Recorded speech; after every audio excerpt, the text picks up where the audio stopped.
Hi friends, welcome to selection 2020 my YouTube channel. आज बेटा आप लेक्चर लेने वाले हैं एनसीईआरटी क्लास 12 बायोलॉजी का चैप्टर 9 है। ठीक है, तो आप लोग चैप्टर 9 का पार्ट 3 तक पढ़ चुके हैं, अब पार्ट 4 पढ़ेंगे। आप अभी तक पढ़े एनिमल्स रिप्रोडक्शन, आज पढ़ने वाले हैं आप इन ब्रीडिंग यानी अंतः प्रजनन। आपको हम बता रहे थे अभी तक प्रजनन यानी पशु रिप्रोडक्शन कि पशु प्रजनन किस प्रकार से करते हैं और क्यों जरूरी है। ठीक मित्रों, तो आज आपको इसी के बारे में बताया जाएगा, ब्रीडिंग, इन ब्रीडिंग और आउट ब्रीडिंग। ठीक है, तो चलिए अपने लेक्चर की ओर चलेंगे। तो मित्रों, जो लोग वीडियो को देख रहे हैं वीडियो को लाइक कर ले और अपने दोस्तों तक शेयर कर दें, कमेंट करना ना भूलें मित्रों। ठीक है, चलते हैं। देखिए, आपको समझना होगा बेटा इन ब्रीडिंग के बारे में। तो इन ब्रीडिंग तभी आपको समझ में आएगा जब आप एनिमल्स रिप्रोडक्शन लेक्चर कंप्लीट कर लेंगे। इसी के बाद आपको इन ब्रीडिंग समझ में आएगी मित्रों, वरना ऐसे समझ में आने वाली नहीं है। ठीक है, तो देखिए आप देखेंगे कि एनिमल्स में किस प्रकार से ब्रीडिंग करते हैं। तो ब्रीडिंग आपको हम बता रहे थे बेटा, ब्रीडिंग 2 प्रकार के होते हैं। कितने? 2 प्रकार के। ठीक है, तो चलिए चलते हैं। कह रहा है इस प्रजनन विधि में एक नस्ल के निकट के संबंधी पशुओं के मध्य प्रजनन होता है। देखिए आप टॉपिक पर ध्यान दीजिए। कह रहा है इस प्रजनन विधि जो इन ब्रीडिंग है, ठीक है, अंतः प्रजनन विधि में एक नस्ल के, ठीक है, एक नस्ल के निकट के संबंधी पशुओं के मध्य, ठीक है, एक मेल ले लिया एक फीमेल ले लिया, ठीक है, उनको लेकर के उन दोनों के निकट संबंधी प्रजनन होता है मध्य। ठीक, दोनों के बीच किसके? देखिए प्रजनन विधि में एक नस्ल के निकट संबंधी पशुओं, देखिए यहाँ पर हम लिखे दे रहे हैं, ध्यान दीजिए, पशुओं के मध्य क्या करेंगे? प्रजनन होता है। मेल व फीमेल दोनों के बीच क्या होगा? जब दोनों फ्यूज करेंगे दोनों के बीच प्रजनन होगा। ठीक है, एक निकट संबंधी के हैं ये अभी बता रहे हैं मित्रों। ठीक है, दोनों के बीच प्रजनन होगा।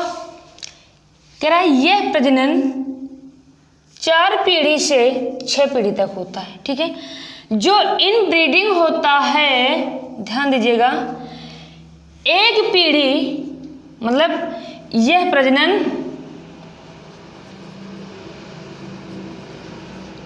मतलब 4 से 6 पीढ़ियों के बीच, पीढ़ियों तक चलता रहता है। ठीक है मित्रों, जो ये प्रजनन होता है इन ब्रीडिंग 4 से 6 पीढ़ियों के बीच यही प्रजनन चलता रहता है। ठीक है, इतना समझ में आपको आया मित्रों। देखिए कह रहा है एक नस्ल की मादा लिया, ठीक है, जिसे हम कहते हैं फीमेल, तथा नर मेल की उत्तम नस्लों से संगम कराया जाता है। देखिए जब इन ब्रीडिंग कराते हैं तो उत्तम नस्ल की मादा होगी फीमेल और उत्तम नस्ल के क्या होंगे? नर मेल। जब मेल एंड फीमेल से फ्यूज कराएंगे तो फ्यूज कराने से क्या होगा? यानी जी संगम है बेटा, ये होता है क्या? प्रजनन ही होता है। ठीक है, बस सुन रहा, निषेचन जिसे कहते हैं। ठीक है, ये करवाएंगे मेल एंड फीमेल, देखिए, ठीक है, क्रॉस करवा देंगे मेल एंड फीमेल से।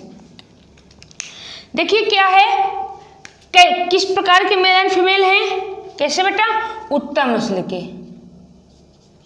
उत्तम, ठीक है, नस्ल के मादा तथा नर, ठीक है, के बीच क्या कराते हैं, प्रजनन क्रिया, ठीक है। उत्तम नस्ल के मादा तथा नर के बीच क्या करवाएंगे बेटा, निषेचन करवाएंगे। चलिए दिख रहा है,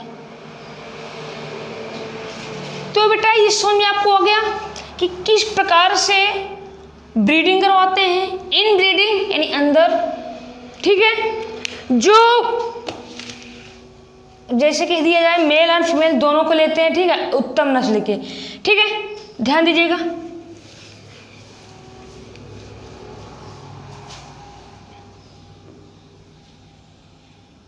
अब देखिए नेक्स्ट पॉइंट, संतति का मूल्यांकन करके उत्तम किस्म के नर तथा मादा, ध्यान दीजिएगा, नर तथा मादा की पहचान की जाती है।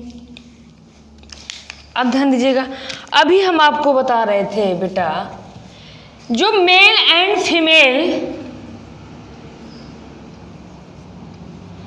मेल एंड फीमेल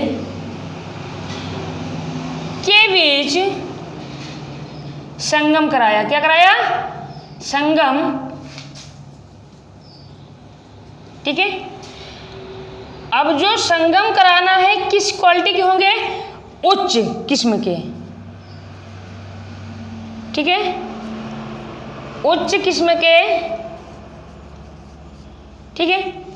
संगम कराने के बाद जो संतान की उत्पत्ति होगी, क्या हुआ, संगम कराया, संगम के बाद क्या हुआ,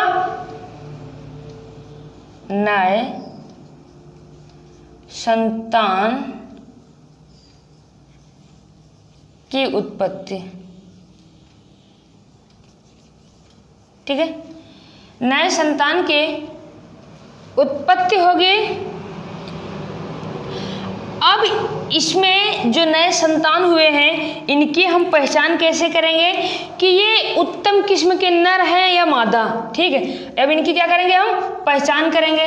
तो चलिए जगह इधर है, यहाँ पे ध्यान दीजिएगा, क्या कराएंगे, इनकी पहचान। किस प्रकार से, इनकी जो पहचान होगी वो होगी मूल्यांकन विधि से,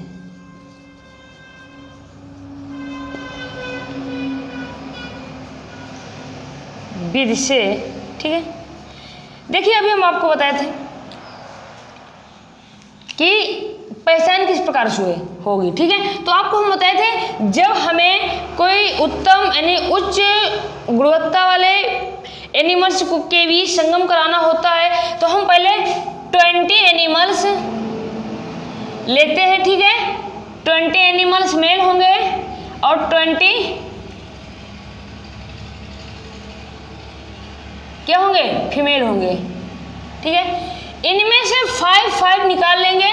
उसमें से जब 5 निकालने के बाद उनमें देखेंगे कौन सा उच्च क्वालिटी का है, तो 4 अलग हो जाएंगे और बचेगा एक दोनों के बीच में जब उच्च निकाल लेंगे। इसी प्रकार से संतति का मूल्यांकन करके उत्तम किस्म के नर तथा मादा, ठीक है।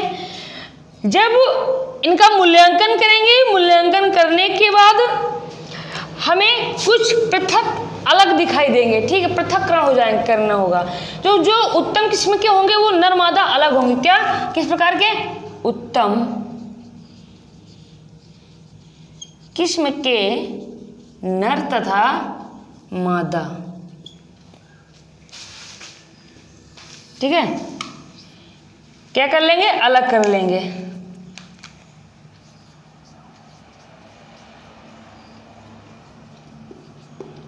अलग कर लेंगे, बात समझ में आया, ठीक है। तो जो उत्तम किस्म के नर और मादा, मेल एंड फीमेल होते हैं, वही एनिमल्स फार्म हाउस पर रखे जाते हैं बेटा। इतना आपको समझ में आ गया होगा, ठीक है। तो चलिए, इतना बेटा आपको समझ में आ गया। स्क्रीनशॉट लेना है तो ले लीजिएगा। इंपॉर्टेंट पॉइंट्स के माध्यम से हम आपको बताएंगे, ठीक है, ज्यादा बड़ा नहीं आपको बताएंगे। इसी से आपको क्वेश्चन पूछे जा सकते हैं। क्वेश्चन पूछा जा सकता है इन ब्रीडिंग यानी अंतः प्रजनन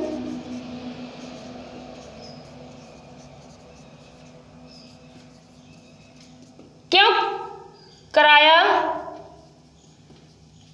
जाता है, ठीक है। ये आपका क्वेश्चन है, ठीक है।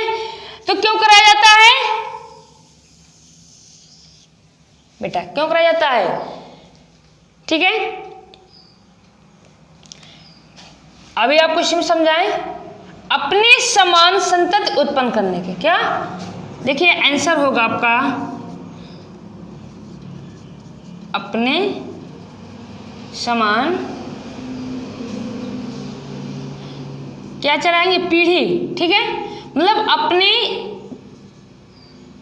प्रजाति जाति को क्या करेंगे, आगे बढ़ाने के लिए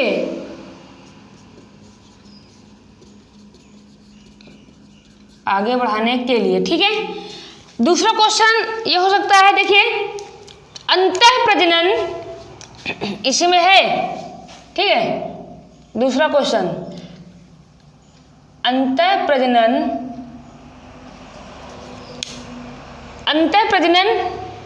कितने पीढ़ी तक चलती है, कितने पीढ़ी तक चलती है, ठीक है, पीढ़ियों तक चलती है, ठीक है। तो देखिए आपका आंसर मिल रहा है कि 4 से 6, ठीक है, 4 से 6। बात समझ आ रहा। देखिए 2 क्वेश्चन कंप्लीट हो गए। अब कह रहा है संतति मूल्यांकन करके किसकी पहचान की जा सकती है, ठीक है। तो संतति मूल्यांकन करके किस प्रकार के मेल एंड फीमेल की पहचान कर सकते हैं, तो किसके, उत्तम, ठीक है। तीसरा क्वेश्चन ये बन रहा है और आंसर आपका ये मिल रहा है, ठीक है। ये आपको समझना होगा। तो बेटा आपको समझ में आ गया। देखिए ये कह रहा है एक नस्ल की मादा तथा एक नस्ल के नर किस प्रकार के क्वालिटी के लेंगे, तो किस प्रकार के, उत्तम नस्लों से, ठीक है, उत्तम नस्लों से। ये आपको समझ में आ गया। तो ये आपको इंपॉर्टेंट है, क्वेश्चन यहीं से बनेंगे। और देखिए 3 क्वेश्चन इस लेक्चर में 3 क्वेश्चन कंप्लीट हो चुके हैं, ठीक है। ये यूपीएससी, एनटीपीसी, आरआरबी, सीजीएल में पूछे जाएंगे, ठीक है। कह रहा है अंतः प्रजनन कितने पीढ़ियों तक चलता रहता है। तो देखिए आपको पहले से ही आंसर मिल चुका है, 4 से 6 पीढ़ियों तक, ठीक है। अगला क्वेश्चन कह रहा है अंतः प्रजनन क्यों कराया जाता है। अंतः प्रजनन किसे कराया जाता है, अपने समान यानी अपनी प्रजाति को आगे बढ़ाने के लिए, ये अपने वंश का अस्तित्व बचाए रखने के लिए, ठीक मित्रों। इतना समझ में आ गया आपको। तो चलिए आपको इन ब्रीडिंग्स यानी अंतः प्रजनन जो मेल एंड फीमेल लेकर के हम करवाते हैं, इतना आपको समझ में आ गया। इससे कई क्वेश्चन बन सकते हैं। क्वेश्चन अगला पूछा जा सकता है, देखिए यहाँ पे जगह नहीं, यहाँ पे हम करा देते हैं। 4 से 6 पीढ़ियों तक, 4 से 6 पीढ़ियों तक प्रजनन क्यों कराते हैं, ठीक है। 4 से 6 पीढ़ियों तक क्या कराते हैं, क्या चलता है, सीधा आंसर क्या चलता रहता है, ठीक है। मतलब जब देखिए ये क्वेश्चन चौथा बन गया आपका, ठीक है। कह रहा है 4 से 6 पीढ़ियों तक क्या चलता रहता है। अगर इनब्रीडिंग एक बार करवाएंगे तो यह प्रजनन क्रिया यानी जो हमारे एनिमल्स होंगे उच्च क्वालिटी के, वो 4 से 6 साल तक उनकी पीढ़ी सेम ऐसे ही चलती रहेगी मित्रों, ठीक है। आपको बेटा समझ में बात आ गई। तो देखिए इस लेक्चर में आपको हम 4 क्वेश्चन निकाल के दे चुके हैं। तो क्वेश्चन भी इंपॉर्टेंट है और टॉपिक भी इंपॉर्टेंट है, ठीक है। तो चलिए जो लोग वीडियो देखे पूरा देखे उनके लिए धन्यवाद। तो ऐसे ही बने रहिए हमारे साथ, फिर मिलते हैं नेक्स्ट वीडियो में। जय हिंद, जय भारत।